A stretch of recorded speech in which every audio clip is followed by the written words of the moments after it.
លោកយាយចាស់ជរាក្រីក្រដែលរស់នៅតែម្នាក់ឯងលំបាកតោកយ៉ាគ្មានទីពឹងនោះបានទទួលអំណោយសប្បុរសជនជាស្បៀងអាហារថវិកានិងសម្ភារៈប្រើប្រាស់មួយចំនួនពីសំណាក់ឧត្តមសេនីយ៍ឯកខេងសុមេតអគ្គស្នងការរងនគរបាលជាតិនិងលោកជំទាវកុយសាលីណាអំណោយទាំងនេះត្រូវបានលោកខេងរ៉ាអនុប្រធាននាយកដ្ឋានបច្ចេកទេសព្រំដែន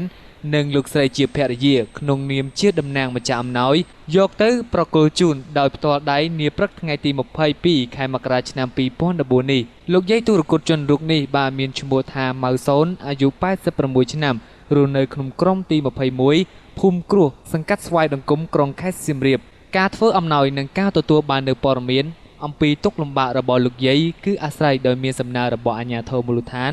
ភូមិសង្កាត់មកកាន់អាដាមខេងសុមេតដើម្បីធ្វើការជួយឧបត្ថម្ភដល់លោកយាយដែលកំពុងប្រឈមនឹងការខ្វះខាតយ៉ាងខ្លាំងនោះអំណោយទាំងនោះរួមមានអង្ករ20គីឡូក្រាមមី1កេសទឹកត្រី1យួរទឹកស៊ីអ៊ីវ1យួរប៊ីចេងកន្លះគីឡូក្រាមស្ករស1គីឡូក្រាមអំបិល1គីឡូក្រាមប្រេងឆា1ដបខ្ទឹមសកន្លះគីឡូក្រាមត្រីខ1ឡូភួយ1សារ៉ុង1និងថវិកា 10,000 រៀលអាជ្ញាធរមូលដ្ឋានបាននិយាយឲ្យដឹងទៀតថាលោកយាយម៉ៅសូនមានកូនប្រុសម្នាក់បានចាក់ចេញពីលោកយាយធ្វើចំណាក់ស្រុកទៅធ្វើជាកម្មករនៅខេត្តបៃលិនជាយូរឆ្នាំមកហើយ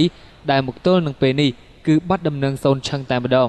លោកយាយមានជីវិតរស់នៅតែម្នាក់ឯងគត់ជាមួយនឹងខ្ទមកំសត់ដែលអ្នកចិត្តខាងសាងសង់ឲ្យ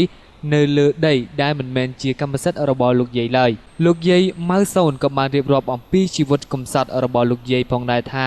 លោកយាយទទួលរងការលំបាកពេញមួយជីវិតហើយកូនគេចាក់ចោលទៅបាត់គ្មានដំណឹងអ្វីបន្តិចឡើយសូម្បីតែរស់ឬក៏ស្លាប់ចំណែកលោកតាជាប្តីត្រូវបានលាចាកលោកដោយសារតែជំងឺកាលពី5ឆ្នាំមុនដីដែលបានផ្ញើជីវិតសពថ្ងៃគឺចិត្តដល់ពេលដែលម្ចាស់គេយកទៅវិញហើយព្រោះម្ចាស់ដីត្រូវការធ្វើផ្ទះលោកយាយម៉ៅសូនបាននិយាយផ្ដាំផ្ញើក្នុងន័យអំពាវនាវផងដែរសម្រាប់ជីវិតចុងក្រោយនេះលោកយាយស្រមៃឃើញផ្ទះទេវតាមួយខ្នងតូចដោយដែលគេនិយាយតគ្នាថាលោកជំទាវហ៊ុនម៉ាណាប្រធានមូលនិធិបាយ័នតែងតែបានជួយចម្លងសេចក្តីប៉ងប្រាថ្នារបស់លោកតាលោកយាយ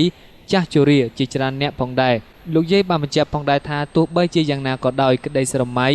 និងសេចក្តីប៉ងប្រាថ្នារបស់លោកយាយនឹងនៅជាមួយគ្នារហូតដល់ដង្ហើមចុងក្រោយ។